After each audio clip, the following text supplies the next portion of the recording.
Hey guys, and welcome back. Today I am joined by George over from the CryptosRUs channel. Today we're going to be talking a little bit about FTX and the contagion in cryptocurrency that has spread from it. George, how are you doing?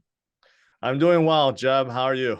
I am doing very, very well, but unfortunately, crypto isn't doing as well as we would like. We're kind of seeing the death throes of the old era in cryptocurrency, with FTX going under and the contagion that spread from that. What are some of your thoughts on what's going on following that infamous tweet from Sam Bankman-Fried on November 8th declaring the insolvency of that exchange? Ooh, it seems like it's been forever, but it's only been 3 weeks, right? Yeah, for So real. through, but it Beginning of a feels new like era. it's been 3 years. I mean, man, so much has developed, and unfortunately, it seems like 2022 is just a year of weeding out the bad. Mhm. FTX, the latest to go under. Obviously, I think we both talked about it. I mean, every channel has been talking about it in terms of what SBF did, what Caroline did, and the 8 billion that was lost, right? And obviously, some of that was stemmed from Luna and Three O's Capital, and but this whole thing ties together. That's the mystery. There's still some speculation that SBF was actually the one that popped Luna's bubble, which in turn popped Three Arrows Capital, which in turn popped some of their own bubble because Alameda Research was highly leveraged um, with Luna and with others. So I mean, it's this one big circle, and they thought they could get out of it, but unfortunately, like Genesis is pulled into it now. Even unfortunately, BlockFi was pulled into it. Voyager was pulled into it. I mean, literally every company that was associated with FTX got pulled in and now are facing serious problems, right? And I mean, it's just really unfortunate, but I've been telling my viewers, like, hey, during past runs, during this whole the inception of Bitcoin till now, there's been a lot of bad actors. There's been other exchanges that went under, like obviously Mt. Gox and Bitfinex had problems, and other exchanges had huge hacks in the past before, right? But that's not a representation of Bitcoin or crypto as a whole. Just that there's greedy leaders, there's greedy companies that take advantage when things are good, but then when things are bad, that's when they get exposed and go under. So Yeah. that's what I've been telling. What do you think? No, I think you're absolutely right. The first thing for people to remember, like you just said, and I've been saying the same thing, is that this is not an attack on crypto. This is a unfortunate series of events that may or may not have been malicious that took place inside of one part of the industry.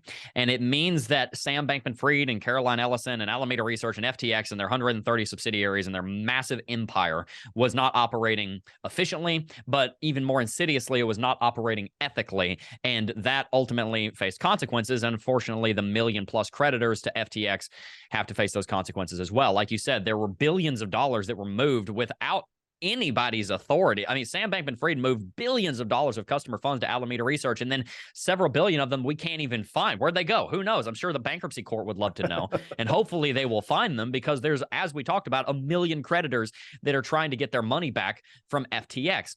The thing about this is, though, is that Bitcoin and cryptocurrency is such a nascent young space. And people say that, and people are like, oh, but Bitcoin's been around for 13 years. July 3rd, 2009, first Bitcoin's mined. Why are we still in the young space? Well, when you're talking about an entire cultural revolution in technology, that takes decades. The automobile did not completely proliferate society the way that it has at this point in the span of 13 years. Neither did telephones, microwaves, smart televisions. None of that took over the society as quickly as Bitcoin has been going over the last 13 years, as it started to really take off in popularity about 5 years ago, moving into the $20,000 all-time high.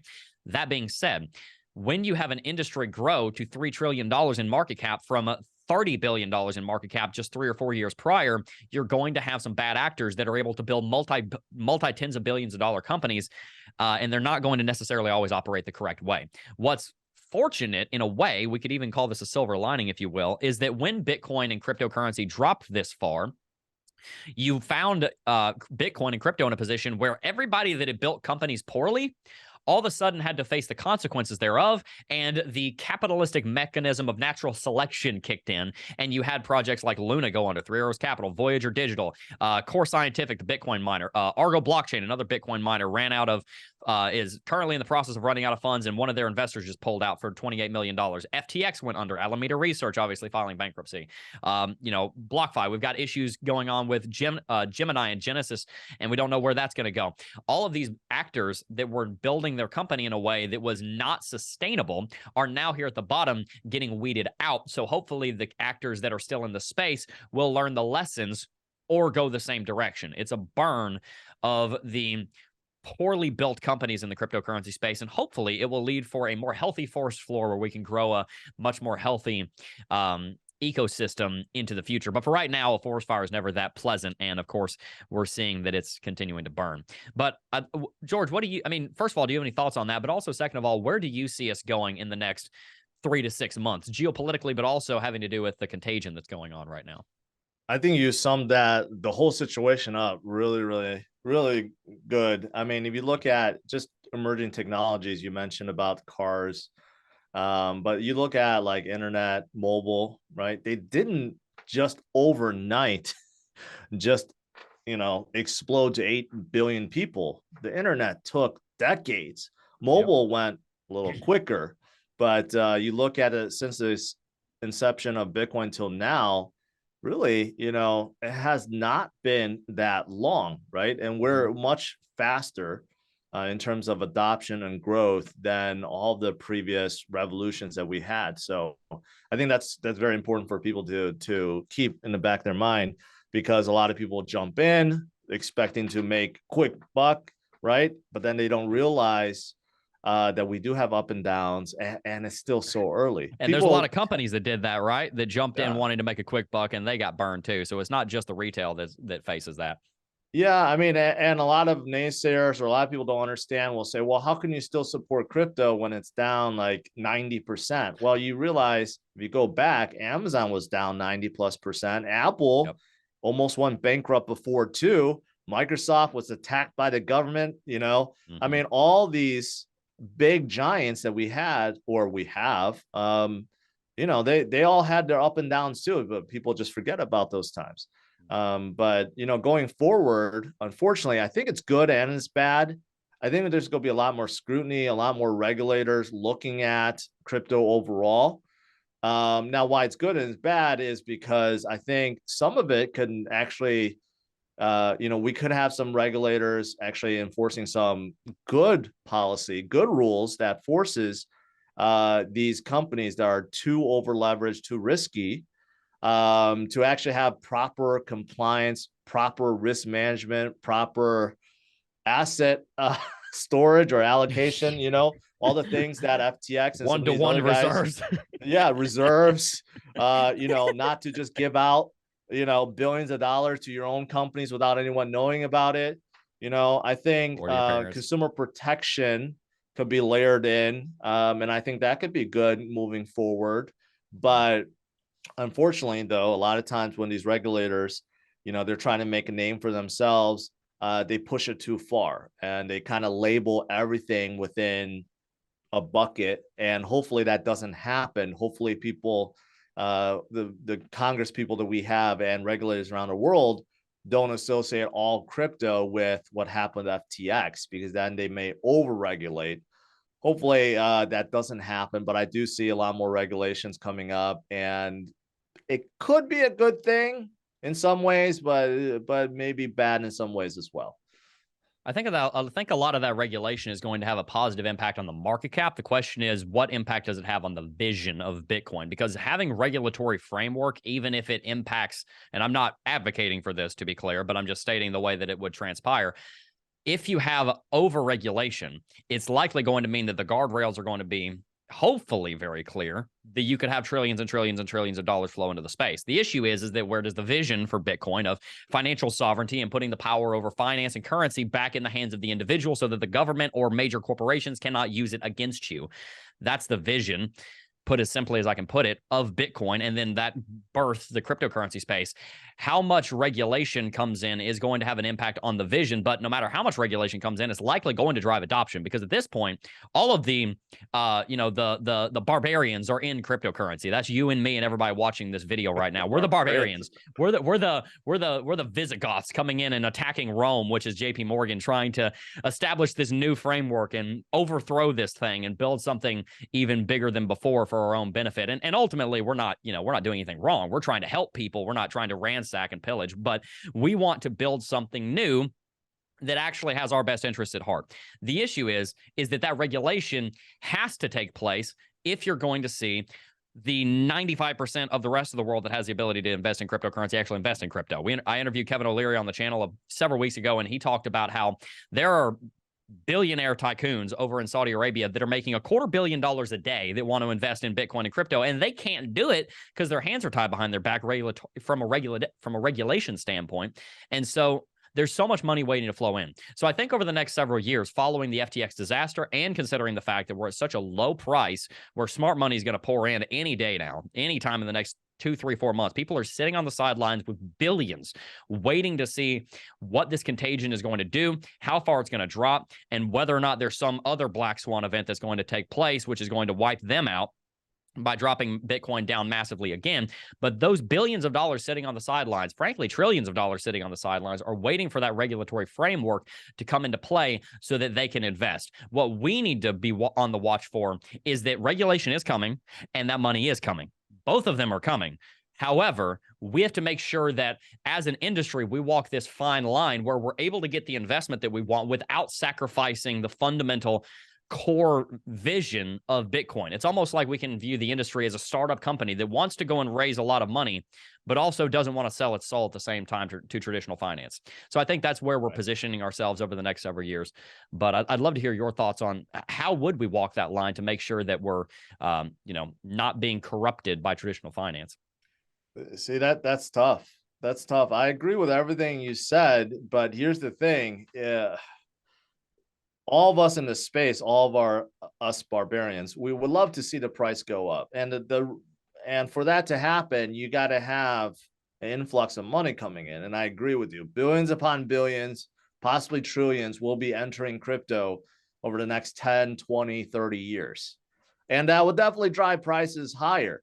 But then if you think about it, well, the original Satoshi vision, or just the vision of being decentralized, we're supposed to be moving away from centralized finance. But if centralized finance, these big institutions, these big banks and central banks, let's say they get involved and they're buying and buying and buying, well, we're kind of getting away from that, right? Mm-hmm. So it's really, I think it's going to be a really hard line to define. And maybe that's probably not something that we can't even define or do anything about at this point. But that is something that we have to pay attention to. Because if you have, for example, decentralized projects that's being invested by centralized entities in a big way, are they still decentralized, right? Like that's the question. And we're already kind of seeing that some of the products in this space that are supposed to be decentralized, well, they're catering to what the regulators want. So in that sense, they're not really decentralized anymore.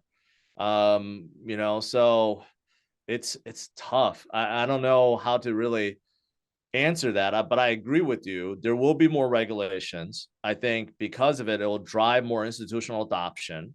We're going to get a lot more innovation. In the future, in the next 10 years, payments could be completely revolutionized. Oh yeah. Just look at what's being done with Strike over the Lightning Network already. Mm-hmm. But you're talking about Visa, MasterCard, Swift, all these big players, MoneyGram, Western Union, PayPal, everyone is dabbing and getting involved with blockchain, getting involved with crypto, utilizing the new payment rails that exist now, right? Everything will be revolutionized. So I think in the future is very, very bright. We may have all these apps, or dApps, I should say, that people don't even realize that they're crypto based. Mm-hmm. But this vision of staying pure and decentralized and not controlled by any entity or government or or bank, that's going to be hard to define in the future. Yeah, well, I mean, I suppose the tension for this decade is teed up. The last decade we watched Bitcoin build itself and grow itself fundamentally. It got the platforms built, it got the exchanges built, it got a core user base, the bedrock, as I like to call it. You and I and everybody watching this, with how low we are, we're the bedrock. We're not leaving for anything because we're true believers in this space. The bedrock is what's left right now. All the topsoil has been blown away by the wind and the waves, but we're still here. So Bitcoin has that bedrock, that core foundation. The question now is, what is that bedrock? Us, what are we going to do in the next 8 years during this decade, which is a very turbulent decade geopolitically, economically, financially? Anyway, what are we going to do in this decade to capitalize on the opportunities for Bitcoin and crypto to grow without sacrificing its vision, but also to ensure that we don't lose the vision for the sake of growth? And I think that's really the conundrum of the decade for cryptocurrency. And I'm really excited to see how it plays out. I really believe in this industry. I really believe in the people that are running this industry. For the most part, of course, there are some bad actors that have been revealed and had their Scooby-Doo mask pulled off over the last couple of months. But I think we have, for the most part, a lot of good actors in crypto. And so I'm just excited to see what happens. I'd love to hear everybody's thoughts in the comments section down below about what happens also. And I'd love for everybody who's watching this video right now to go and subscribe to CryptosRUs over on George's channel. George, any final thoughts before we wrap it out? Oh, I want to ask you one final thing. Sure. You know, there's obviously, due to whenever we're in crypto winter or big correction, when we're going through big corrections, you have a lot of finger pointing. All right. And you know, for example, a lot of finger pointing at Solana right now. And Solana used to finger point at Cardano. And you have even Bitcoin, you know, Bitcoin maxis that are pointing fingers at altcoins in general.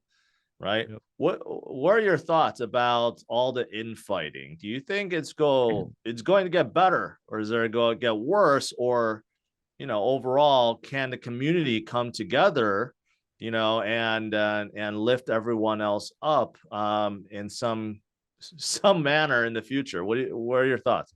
That is a great question, and I love that question because I think about this a lot. I got married this year. I'm a married man now. I've been married almost 9 months now. March 5th, I got married, and congrats. Thank you. One of the worst things that you can do in marriage is say, "Yeah, I was wrong, but look at what she did," or "Yeah, I was wrong, but look at what he did." Yeah, I was wrong, but she started it. And that's what we do in crypto a lot, right? We say, well, yeah, I know. Let me just pretend I'm Sam Bankman-Fried for a second, which, ouch. But anyway, yeah, I went bankrupt, but Solana, look at what they did. Yeah, I went bankrupt, but look at Alameda Research. That's what a lot of the industry is doing. And even people that are otherwise good actors in the space tend to do this. Don't we all do this to a certain degree? We admit and then deflect. And that's what a lot of the industry is doing. They're saying, yeah, I'm not doing what I need to be doing, but look at them. There is a place to point out and correct other people of the industry, because we have to make sure that we don't go so disunified that we fray ourselves like a cable that was snapped, and then it doesn't have any unity whatsoever. But the most important thing that we can do to maintain unity, and I've learned this from being married, I've learned this from being a father, I've learned this from being a son and a brother in every relationship I've ever had. The most important thing that you can do, one of the most important things you can do to maintain a relationship, is to take individual accountability for your own actions and put the emphasis on yourself and where you failed. And then, yes, maybe mention, yeah, but what about Solana? Hey, could you maybe do that a little bit better? And then move on. And then let them be convicted by that. And if everybody wants to go and pile on them, then that's everybody else's prerogative. But for us individually, let's take individual accountability for where we were wrong. And then, yes, say, hey, maybe this should change. But let's also not just dogpile on people. Even on Sam Bankman-Fried, people have been laying so much hate on him. And frankly, most of what is being said about him is true. But another thing I've learned from relationships is just because something is true doesn't mean it has to be said 1,000 times, because all that's going to do is build up hate and bitterness and strife in our hearts. And all that does is hurt us. We're not, the industry, it is a false narrative that the industry is going to become more unified because it has a common enemy in Sam Bankman-Fried. Let's not forget that he was a member of this industry a month ago. So let's have grace with him. I'm not saying don't press charges where criminal charges may be necessary, but I'm talking about in our hearts.